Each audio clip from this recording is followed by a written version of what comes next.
Haiti borders with the Dominican. Her name is Serena Buffalino. They call her Mrs. B, and her class always begins with a pledge. Something local, something global. Haiti. They're words that carry Yes. weight here. Helping yourself means helping others, giving back, here and a world away in Haiti. And nobody's helping them, except for people like us. It was through her the class learned of Haiti, of the nearly 1 million orphans, many with no school, no support, no Mrs. B in their lives. They could not wrap their head around that. Mrs. B's students are among Toronto's most at risk. Their challenges vary from emotional and behavioral difficulties to learning disabilities.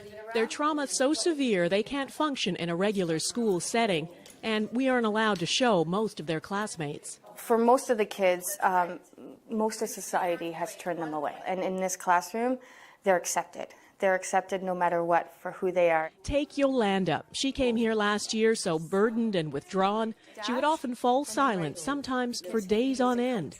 It was, she says, Mrs. B's patience, her quiet encouragement, that saved her. She actually saves people's lives from dangers.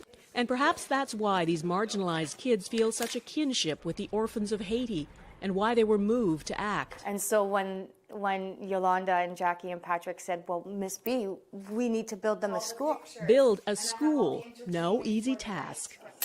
They started out raising money. They sold samosas, washed cars, screened movies, you name it. And in just a few months, this little class raised $20,000. So much, it's not just a one-room schoolhouse they can build, but a full 3-story school. And so Mrs. B set off on a journey she'd dreamed of, up into the dusty mountains above Port-au-Prince to a town called Canaan. It's home to thousands of earthquake refugees who live with no running water, no electricity, and no school, until now.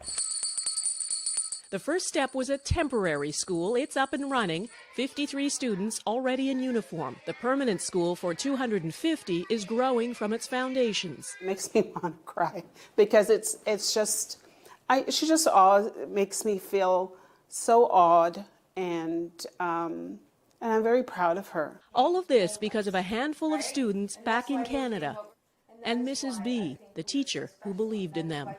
These are for you. At another fundraiser, a special tribute to the students, accepted by someone who, without Mrs. B, might not be here. They believe in me and I believe in them, and together we not only change our lives, but we change the world around us. For inspiring great things and seeing the potential in everyone, Serena Buffalino is this week's Everyday Hero.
It is And Tuesday, the BBs. and we are the BBs.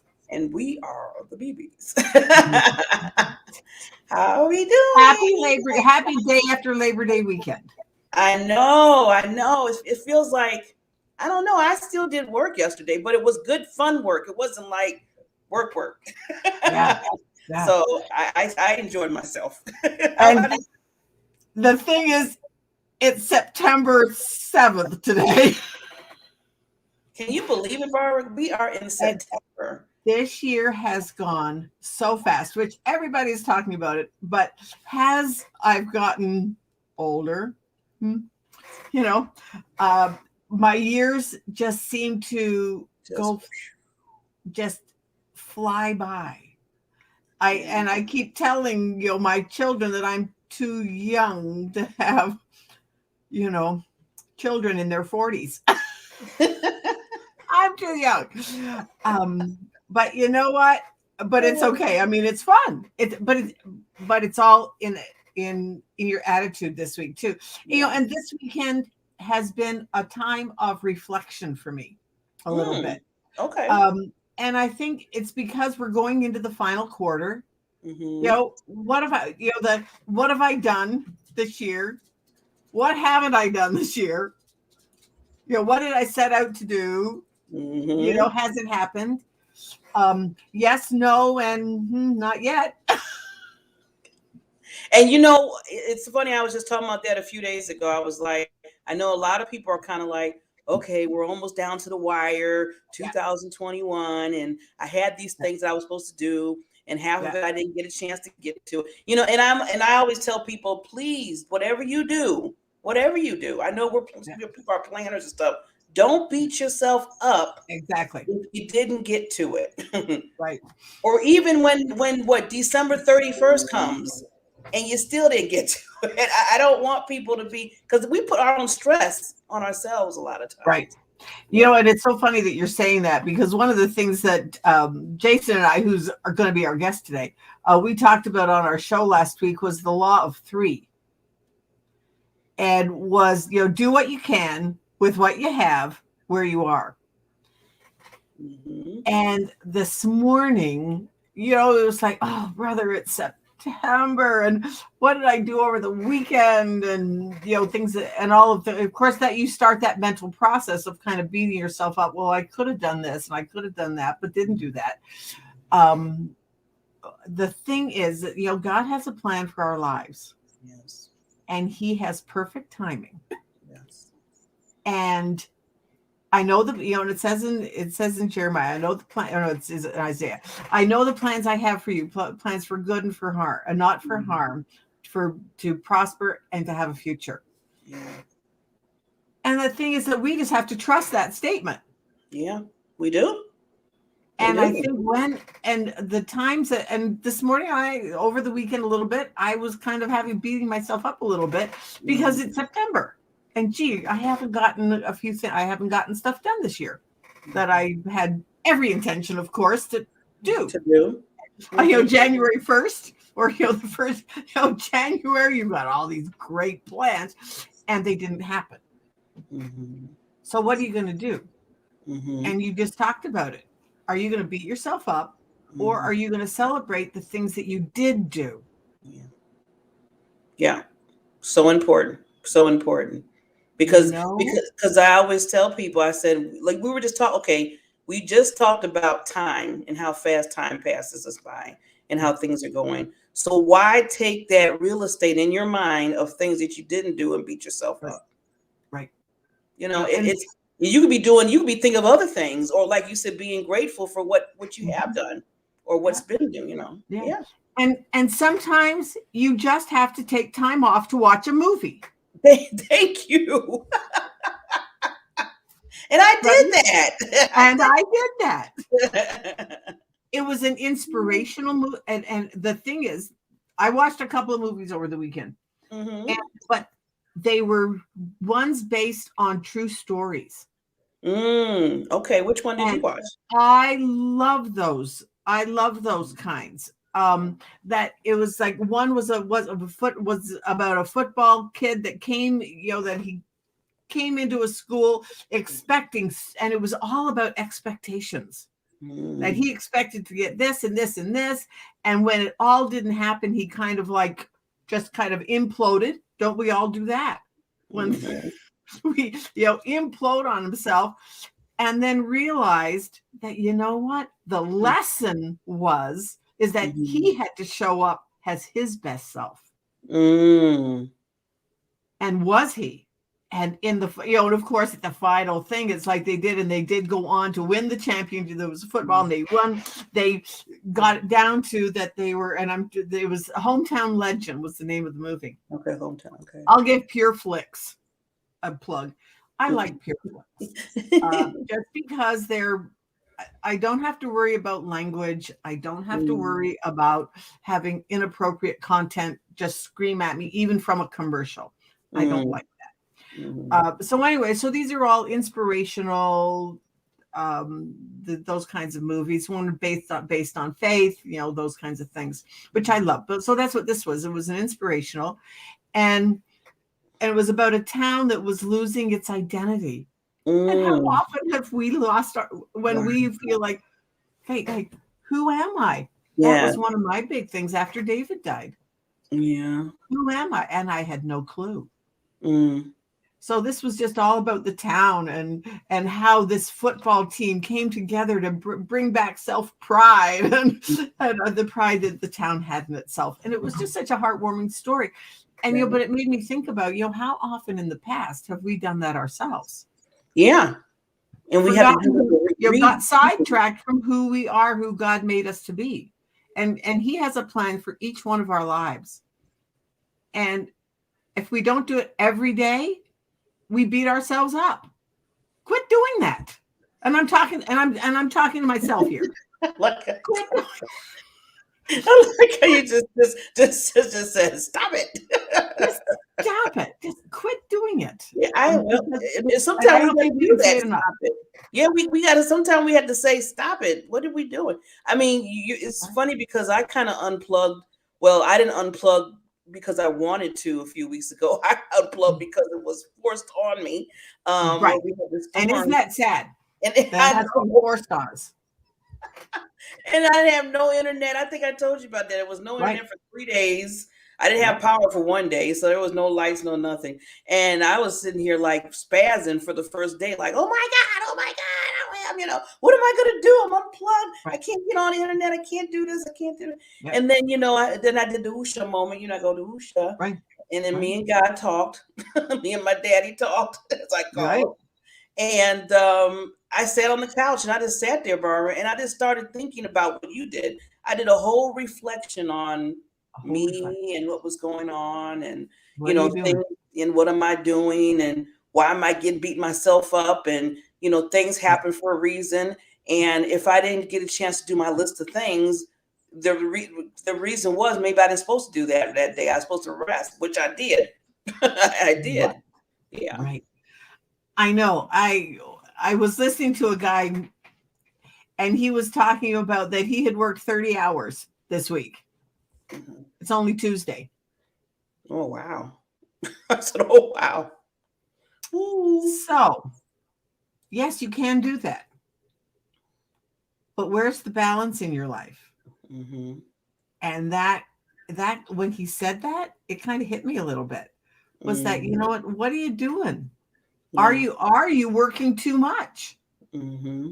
Because I truly believe sometimes is that when we work so much that you can't be productive. Yeah. Or you're doing all the busy stuff. Mm-hmm. And that's where I find myself once in a while. I get caught up in the busy stuff. And really, should I be doing? Is this really, moving me forward? If it's a fun thing, yes, okay. I mean, you and we've talked about Canva. I know. We go into that Canva world, and this, it's all she wrote for that day. And it's okay, and it's okay to watch a movie and stuff, but also do the things. But you know what? Sometimes you just have to sit. Yes. Sit and just stop. just stop. And I know we talk about it so often, but I think it's the one thing that right now so many people are not doing, which is why we have so much anxiety, Yeah. depression, Yeah. people that are, committing suicide because they're in overwhelm. They're not taking the time to stop. Yeah. And really just, yeah. And then And a you lot know of the things feelings. that happen too, Barbara, is a lot of things we don't have no control over, and then we take it Exactly. on as we supposed to have control over it or try to figure it out, and there's no control. I mean, you can't do that. You can't do nothing.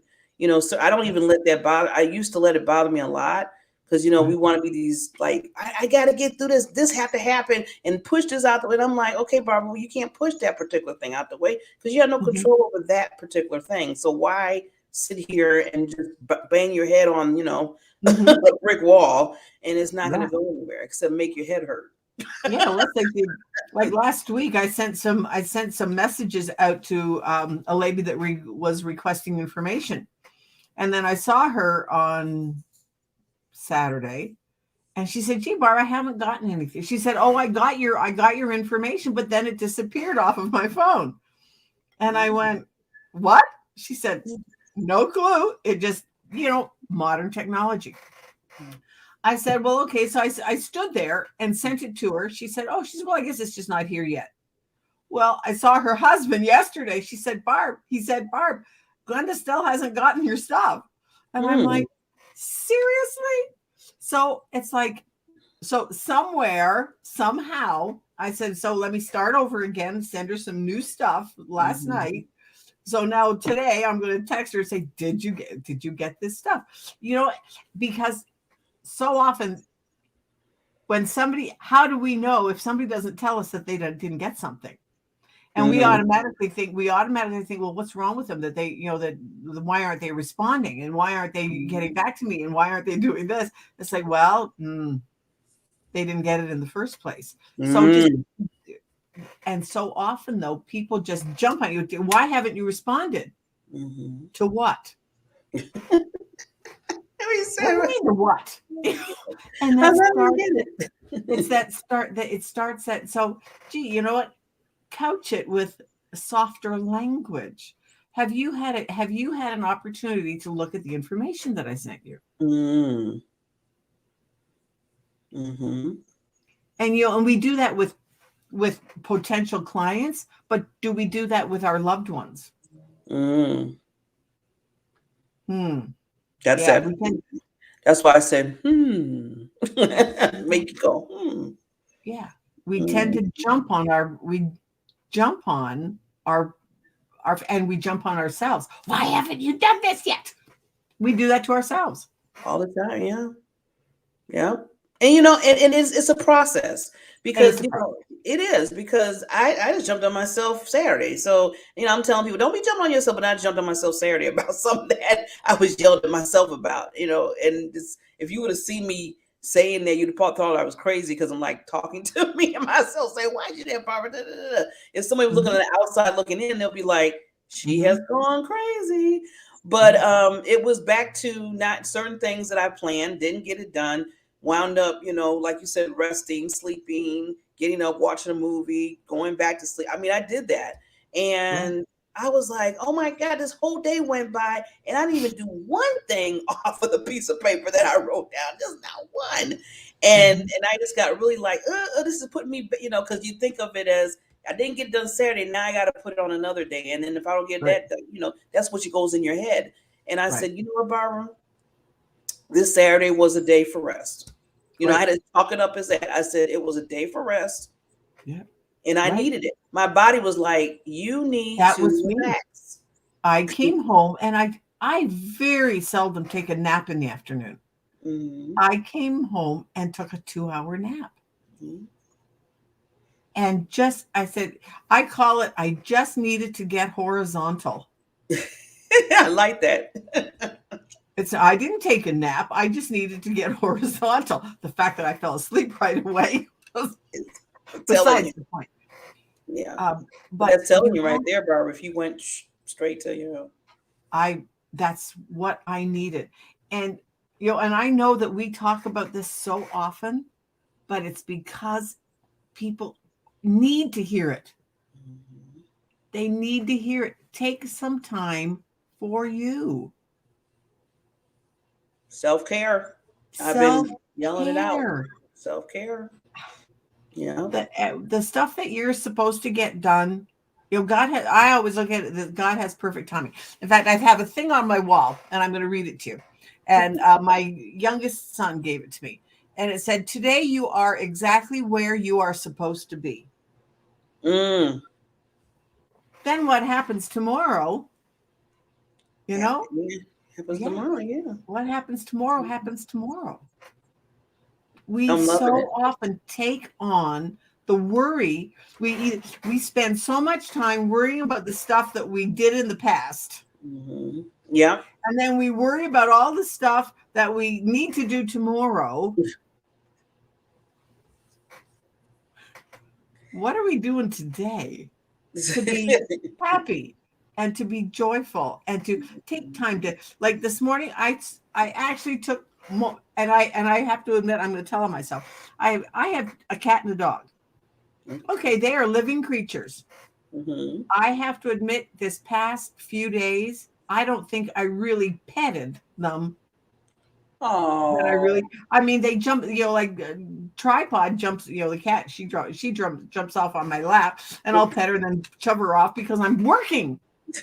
Doesn't she know that I'm working? She wants attention, Barb. Because she wanted attention. And and then Daisy this morning, I laughed. She, how a dog, they'll lie on their back and want you to pet their stomach. Well, she just decided she was going to lie on her back to have me pet her. She almost fell off my bed. It's like, my bed's kind of high. I caught her just as it was like, oh, brother, you know what, Barbara, when was the last time you rubbed her tummy?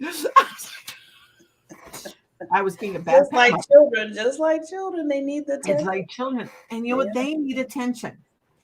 Mm-hmm. Well, people, I'm going to talk right to the camera here. We said Barbara right there. People, you have an inner child that needs your attention. Ooh, that's powerful. Each one of us have an inner child that needs attention. And when we don't give it to it, it's going to come out something else. Lots of times it'll come out as a headache, a cold, cramps, whatever, disease. When we are not, and that's a friend of mine, she teaches on gut health. Big into gut health. Mm-hmm. Anyways, and that's one of the things that she talks about too, is that what is going on up here and what we're not doing for ourselves comes out down in our gut. Wow. And it's the mind, body, spirit. We are connected. We are a spirit having a human experience. But our spirit, that's our spirit. We need to get in touch with that. Like the other day I was talking to a friend of mine, and it was like, we have a me, myself, and I. The me is I don't know if I've ever told you this. I've had this since I was, a teenager. The me part of me, that's the part that people see. Mm-hmm. That's us babies. That's the me part of me. That's the me out there. There's the myself. That's the part that we reserve for our close friends, and that's a little bit more deeper. But then there's the I. That's your innermost intuition, being the one that is in tune with the universe. And very seldom that's because you don't, lots of times you don't even share the I part of you with your closest friends. Because it's so private. That's so your private inner person. But I always equate, I've now learned that I part of me, that's my inner child. And if we don't get in touch with that inner part of us, That's deep. I never thought of it like that, Barbara. Me, Yeah. myself, and I. So The me is me, like myself, what and I. people see. Myself is like close friends that they see certain things in me. And Right. I is like that deep, deep, That deep. deep, deep part of you. It's like your soul. And so often people don't get in touch with the I part of them. They're all the surface. Oh, that's just who I am. Yeah, Yeah. no. That's the me and myself. Me, that's your social side. The myself, that's the person you've been taught to be. In my mind, that's the person I've taught to be. That's where all that, like as a kid, all the things that you take in as a kid, and so those are all the things that are kind of put on us, that the social norms. But there's the I part of us. That's the deep, deep, deep part of us. And that's so. Just quick question before we go to a break and then bring in our wonderful guests. So when you get to the I, how do you really? The way you say it is like that's something that's really deep. That sometimes it's hard for you to, right. That's where so often that's where your deepest hurts are. That's where your deepest pains are. And if you do not let yourself that stop, wait, and listen, that's where you're trying to get to that I, the I part of you, of the me, myself, and I. Because in order to get there, that's where the deep, deep, deep silent work comes in. To let those feelings come up, to let those hurts, to let those pain things come up, but then just sit with them and comfort them.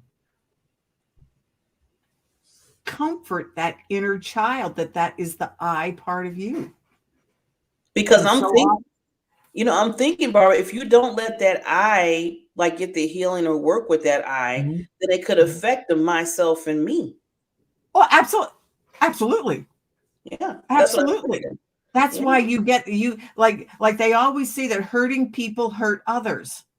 If that I part of you is hurting, it automatically comes out as you are either the biggest, what, in the world. Men, it comes out as that people come out. That's where they're abusive to other people. They verbally abusive, whatever, because they're hurt. There is something inside them, the hurt. That's the I part of them that has not been healed. And so, and that's what one of and hey, and I'm not saying don't go to therapy. Absolutely. But the thing is, where are you now? Look to go forward to get past it. Don't relive it, which is what I find so often that people that are in therapy, they're reliving it. I don't know. Quit reliving it. Feel it.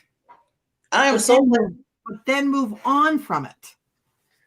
I am so glad. I know if we get into this, we got to bring in Jason. But Jason will say the same thing. Yeah, and that's partly I think why I want to hear his take on it. But hear his story. But it's so true. Just real quickly, and we'll go to commercial and then Jason. Yeah. But it's so true that when you go, and I'm not trying to knock therapy. I don't want people thinking Barbara said don't go to therapy. I don't want that to happen. But like you said, you go in and then you keep saying over and over again, you relive. And I'm thinking in my mind, so when are you going to kind of surpass and say, okay, I've learned the lesson from that. Okay, it was there. You're not gonna just go disappear because it was in your life. It was part of your life, and it part of your life. But then you have to kind of just say to yourself, okay, now what? Let's go gradually into what we do now. Right. And a lot of people just stay right there, and then they turn back and they say, "Well, therapy's not helping me because I've been going for 3 years. I'm still." and I'm looking at them like, "Oh yeah, what is going on with you?" Because they haven't gotten in touch with that I part of the me, myself, and I. Okay, well I want to get to Jason in here, so let's go to break and then we'll get Jason on because this is this is really good. I'm loving this.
what is up? Man, that music was bumping in my earphones. I'm like, I was dancing, and all of a sudden I saw everybody can hear you and see you, and I'm like, oh man. No, we didn't see you. It was a commercial. Okay. But I did see you bumping. I was like, I'm surrounded. It's like boom, boom, boom. I'm like, yeah, I'm ready to go. Yeah.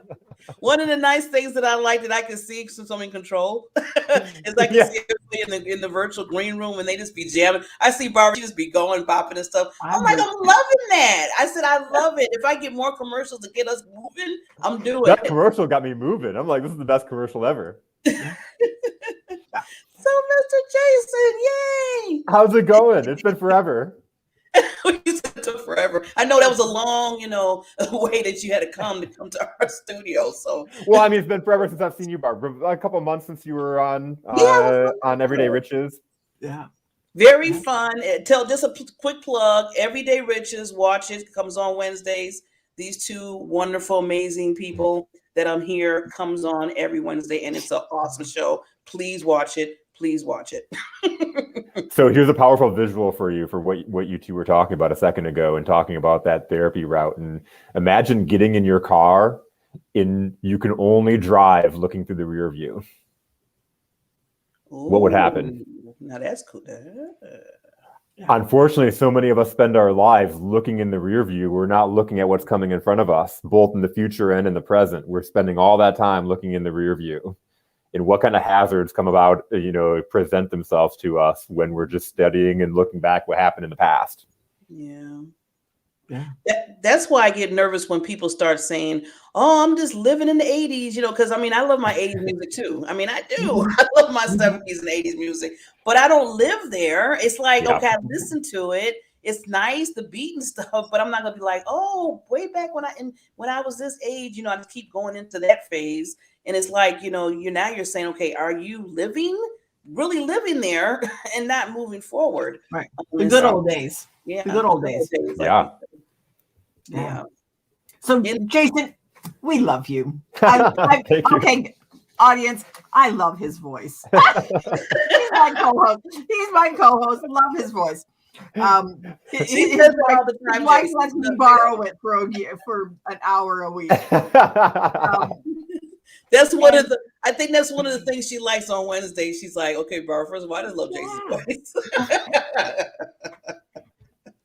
It's it really is. It's like, yes, perfect. That's like my guy I have my GPS on my phone is a male Australian. Oh yeah. I've done the accents too. I love it. Yeah. So it's like, why not have fun when you're doing it? But anyway, so Jason, introduce yourself and then your take on what we were talking about too. After I know looking in the rearview mirror, that's perfect. Yeah. So I'm Jason Tracy. I founded a company called Ruhr Consulting almost 4 years ago, and I work with entrepreneurs and their teams taking their sales to the next level. What I noticed was sales is so easy, and this is something that most people are going to disagree with. Sales is so easy, but we make it so hard. And I watched my whole career. I spent 2 decades in sales, and I watched my whole career. I watched myself make it hard. And then I went through a process of becoming a student of the game and putting things into action. And I became a top producer. I became a leader of an organization that developed top producers across the board, turned us into a top flight or award-winning organization. But I watched us fall to the gimmicks, to the stigmas, to the, when you say sales, what do you think of? Right.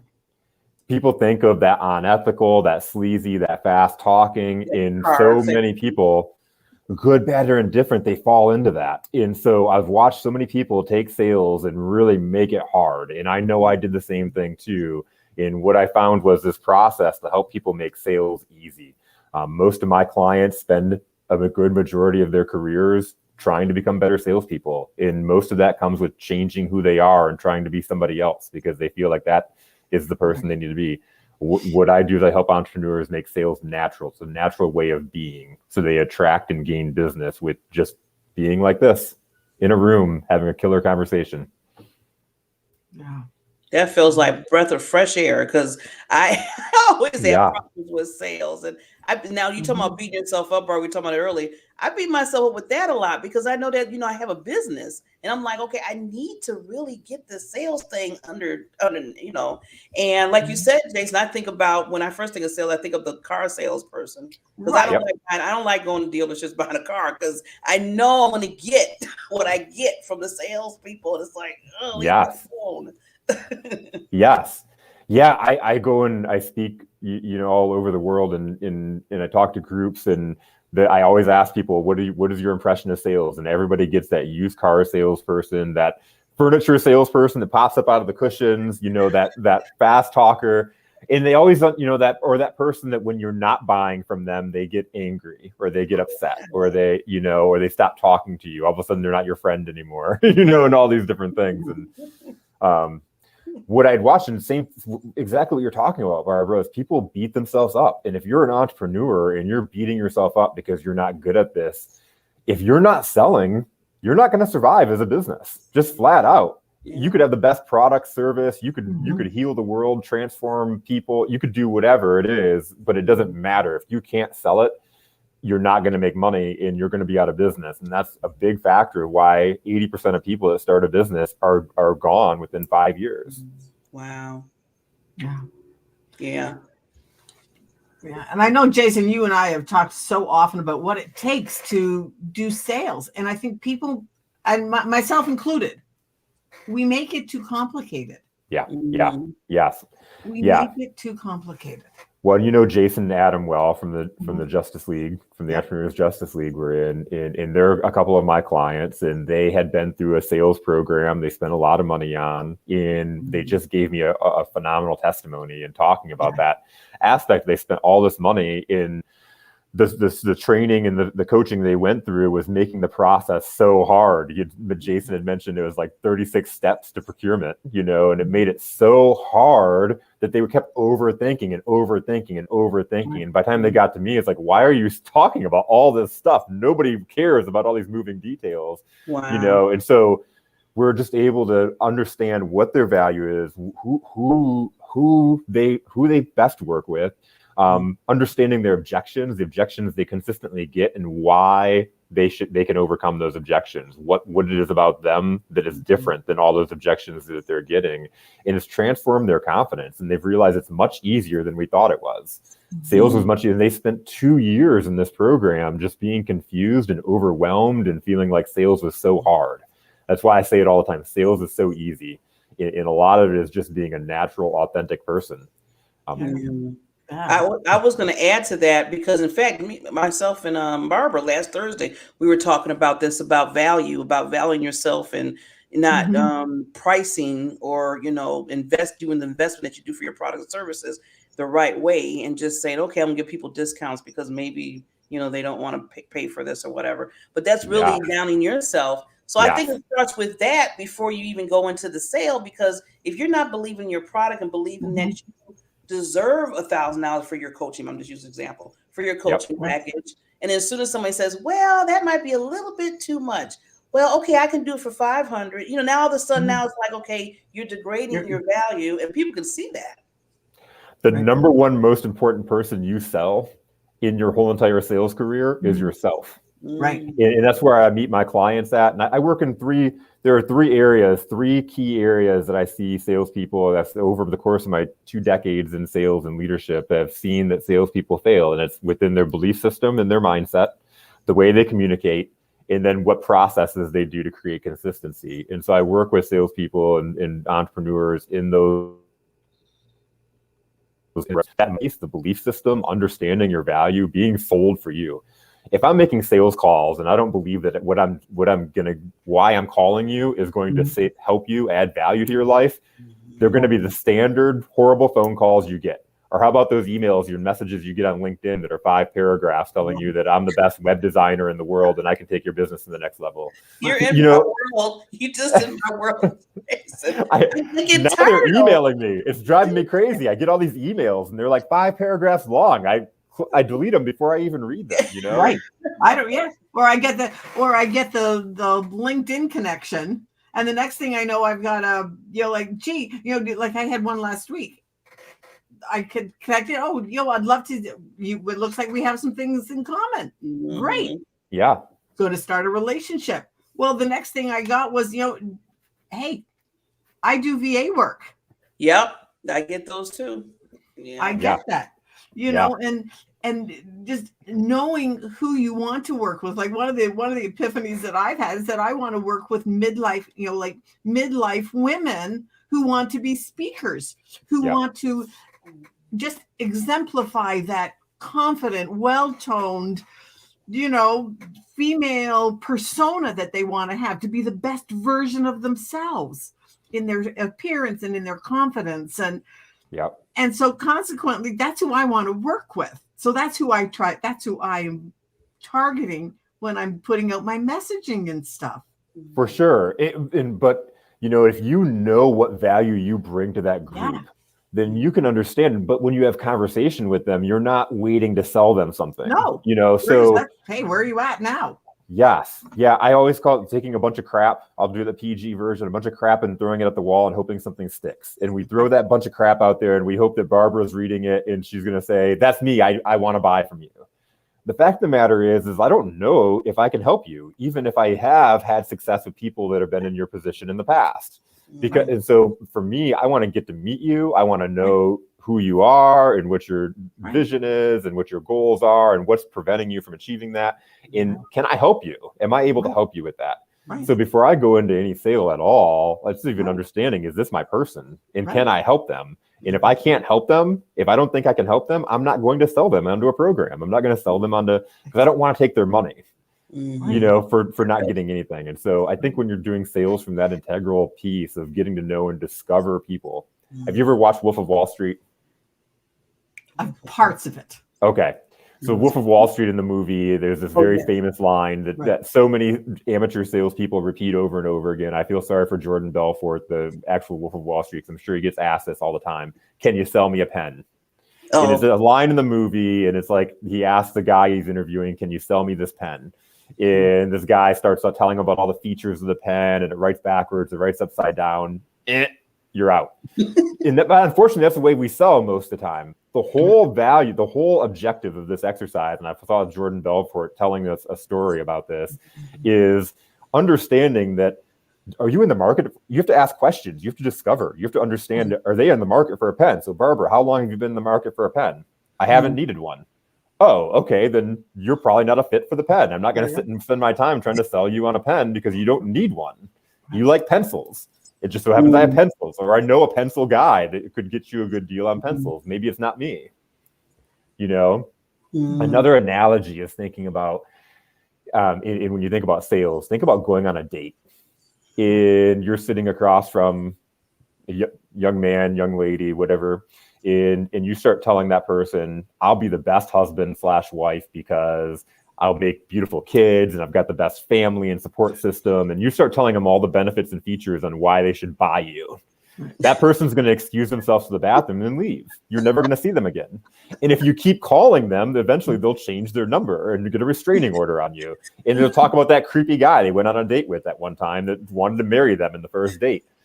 But we do that in sales, and it gets a laugh every single time I say that. But we do that in sales so often. You go into a networking meeting and somebody's trying to sell you right there. That's not the point of a networking meeting. The point of the networking meeting is to build relationships. So true, Jason. You hit it right on the nail. It's funny. I just thought about that. Like, as soon as you meet somebody, like, okay, I could be this and this and this, and you'd be like, oh my God, get away from me. And we do it.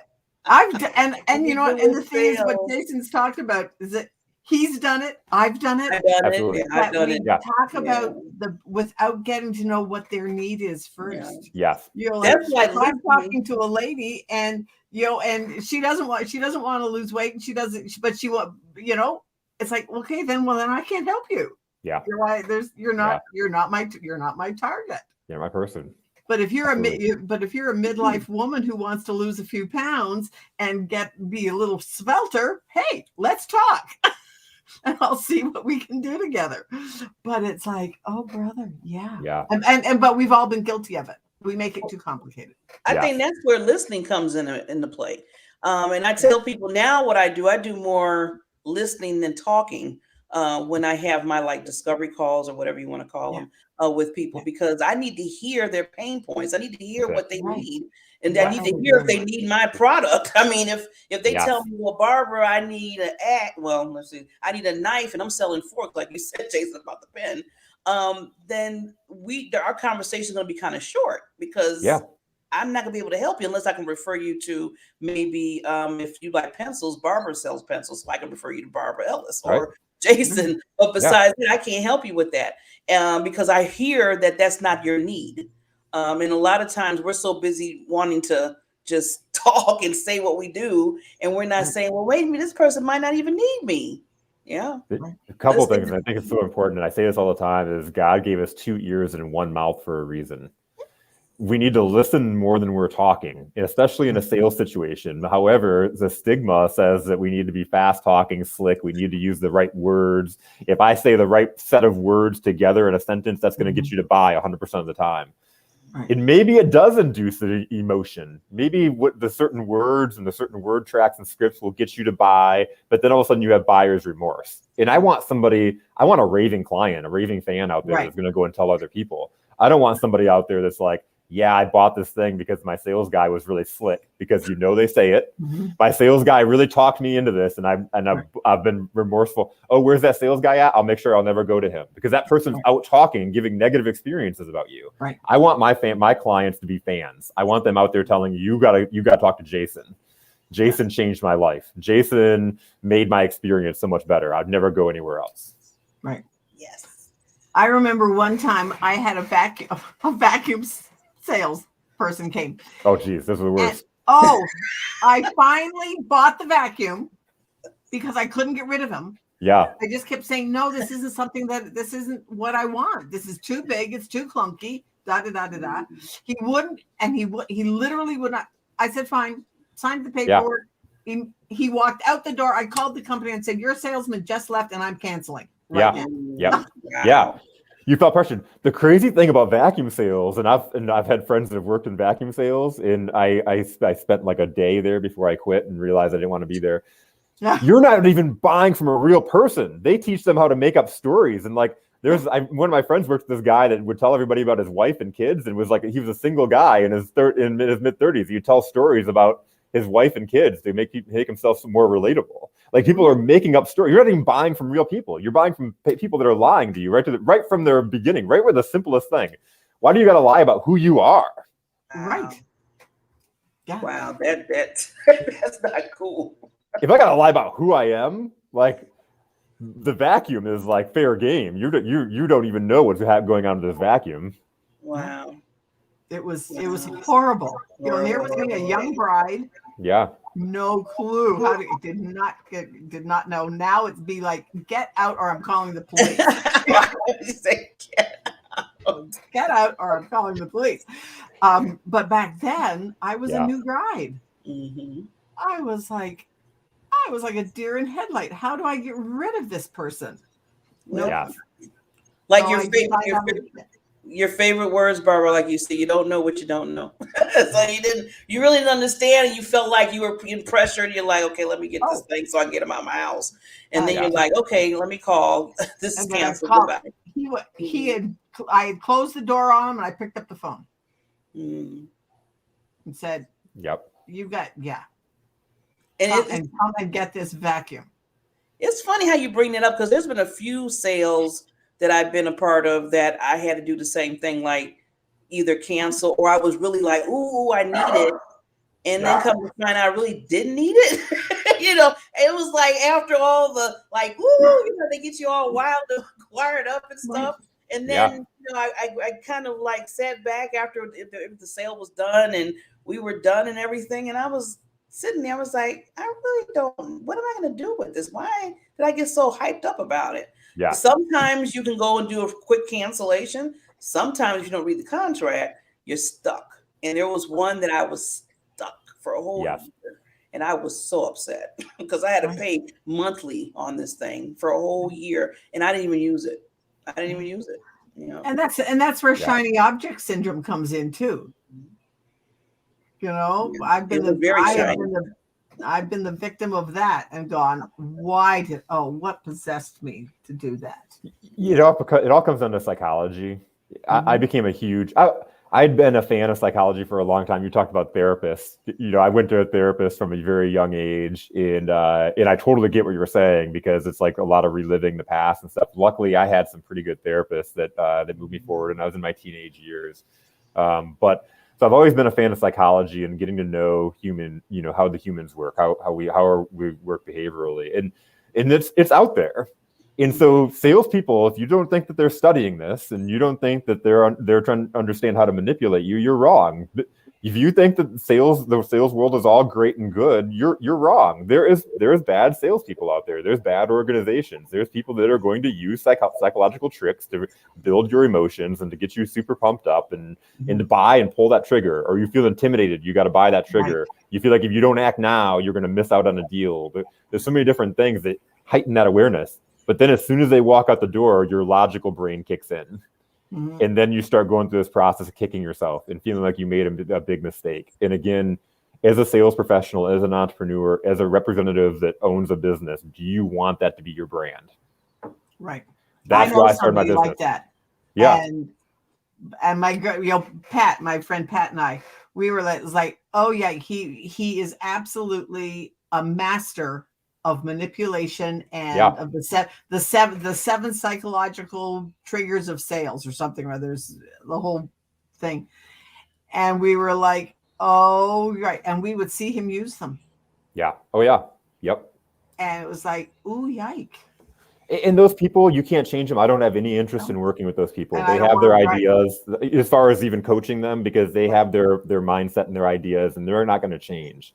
I'm looking for the people that, like Barbara said, feel like they got to drop their price. They're not confident they got to drop their price, or they're not confident so they don't bring up some of the objections, or they're too nice and they're giving it for free, or they're not trying to sell it at all because they don't feel like they don't want to tell people that they even own a business because they might laugh at them. I've got to meet with so many cool, amazing entrepreneurs. I work especially with a lot of coaches and consultants that have the ability to transform people, transform organizations, change the world. But if they don't have that confidence, or they're living in an imposter syndrome, those are my people, because sales doesn't have to be as ugly as the stigma. Sales there is an ugly side to sales. There's a reason why when you say sales, people think of all the bad things. But to me, sales is serving at the highest level. Right. It's solving problems for the right people, right. and so it's being curious about who people are and how you can interact with them. Maybe I don't solve their problems, but like we've mentioned before, maybe we know Barbara does sell knives, and so I'm getting them over to Barbara because she sells knives and she's a good fit for them. I'm not, but now I'm able to engage my network. I'm able to engage my resources, and again, I call my system Be the Difference, because it's literally being the difference from all the other salespeople out there. If you walk into a room of real estate agents, you're going to hear from all those real estate agents the same 5 reasons why you should do business with them and why they're better than the other people. It's the same 5 reasons. What's different about you? So yeah. As you can see, I'm extremely passionate about it. I'm extremely passionate. I love it. The energy I get from seeing entrepreneurs that I know may not make it in their business if they don't get that sales piece, and watching them grow thriving businesses where they're now hiring more people and they're growing and they're confident around what they're doing is just so empowering to me. So I get so excited to do it every single day. Yeah. And I think, Jason, what you just said is so important, to be excited about what you're doing. Yeah. Yes. Like I love Steve Farber's book, Love What You Do in the Service of People Who Love What You Do.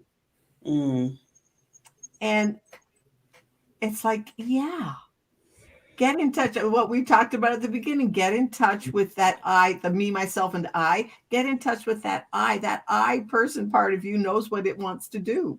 Yeah. What it's supposed to be doing. Yeah. It's funny you mentioned that, because yesterday I did a Facebook Live on your vision and kind of getting back to yourself and understanding what your vision is, because I think we've been clouded so much with what's going on in the world right now. So I want to kind of bring that piece back out, especially we're getting to that like we were saying earlier, to that ending of the year type of thing. And I read, and I'm trying to, I think Steve Jobs, I got his quote where he basically said, if you love what you do and you're happy about it, I'm kind of rephrasing a little bit, then it shouldn't be a push to do it. Yeah. He said your vision is a pull, it will pull you to do it. Yep. And I always hear a lot of people say, okay, I gotta get back up again and make these calls and try to get these sales things and try to get this going. And I'm thinking to myself, why do you sound like you're about to die? Yeah. Yeah. If it's something in you that you love, It's in the mind. Yeah. It's like, it's in the mind though. Yeah. And so you might love what you do. What I do specifically is around that mindset. And that's the first thing we tackle is we connect what you love to do with why you love to do it and why others need to hear it. And so going through and connecting that process and going deep down, like to remove that fear of having that conversation and having that sales conversation or dropping your price because you don't think they can afford it. It's huge. It's all in the brain.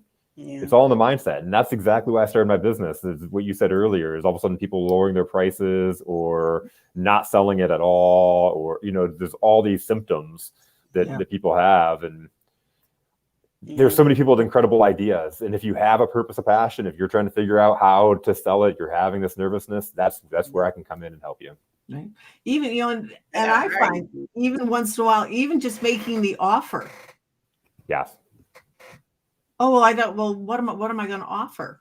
Well, and we all struggle. And I think everybody struggles with that occasionally. I mean, I do myself. It's like, especially if it's something new. Yes. Yeah. I mean, I know with time, but real quickly, just an example. I always use me. I tell people learn from my mistakes. Or whatever I'm doing. I'm open. But I have another course coming. I already did a 6-week course for women in business regarding their social media, and I help them with that. So I did 6 weeks a few weeks ago and finished the first one. Had 7 ladies in there, wonderful women. I did it at an introduction price because this was my first time doing this particular thing, so I was testing it out too.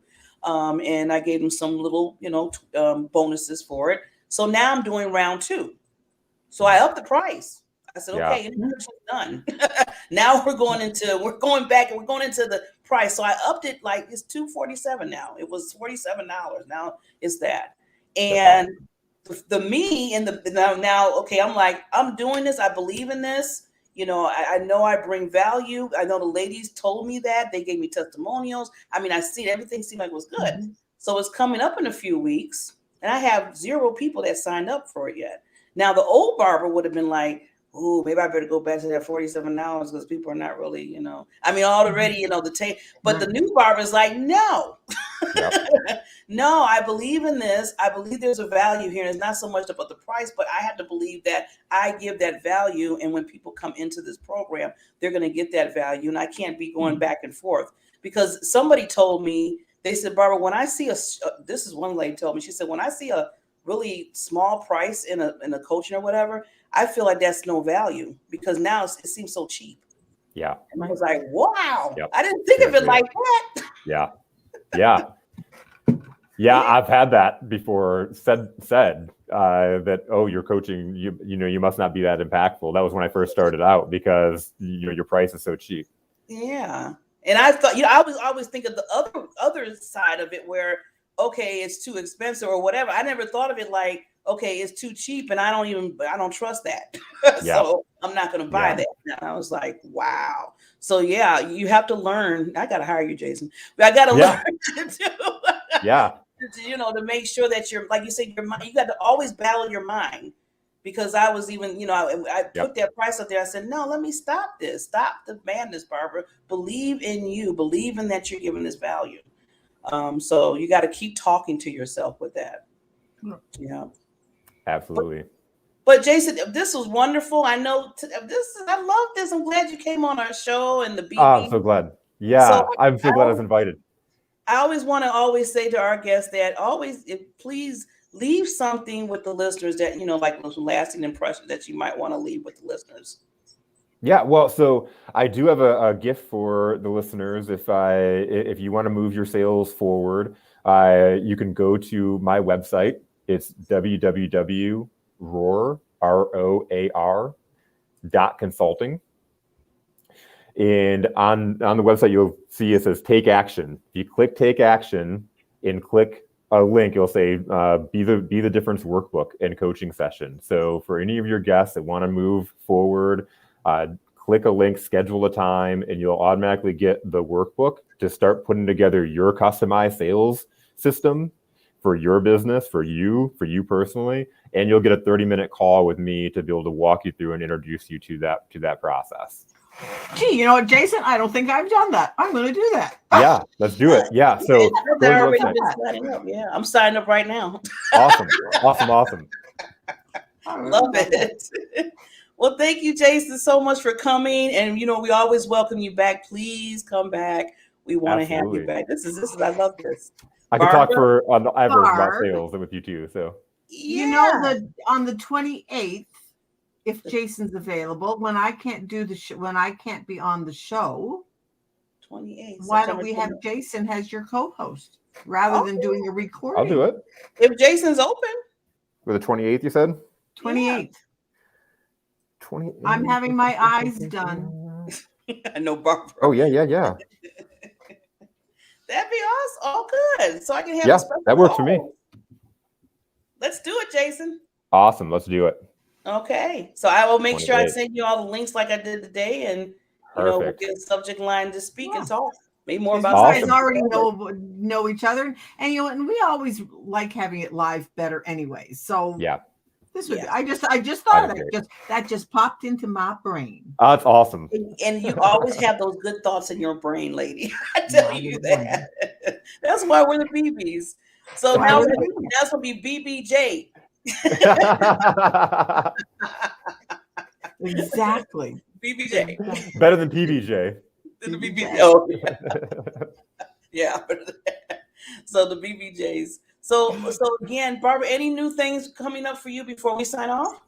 No, right now I'm doing a fun thing. I'm working on a presentation to work with my women for their wellness and stuff, but also to add to their confidence of their messaging. So I'm working on that. So I'm excited about it. So I'll keep you posted on that. So we'll see you. Well, we just want to thank Jason again for coming on. And this is nice because I'm glad we talked. So now I have Jason coming back on the 28th of September. Yeah, I'm excited about that. And like we always say, everybody out there listening to us, we always want to say we are trying to make happiness what we say the norm, and not the norm in our lives. So keep that smile, time to shine, happiness and happy, and just it's so easy to smile than to sit there and look like this. Yes. So just smile at somebody, reach out to somebody, just tell them hi, how you doing? Give them a virtual high five, virtual hug, whatever you need to do. Right, whatever it is. Whatever it is. But we will see you next week. And again, thank you, Barbara, and thank you, Jason. Thank you, ladies, for having me on. Okay, have a good one. I'm hanging on your every word, the love inside, I feel it burn. I've never felt this way before. I've had a taste, now I want more. So here we are, just you and me. I'm overwhelmed when you touch me. You talk so sweet, I hear the sound, 'cause when you do, my feet won't touch the ground.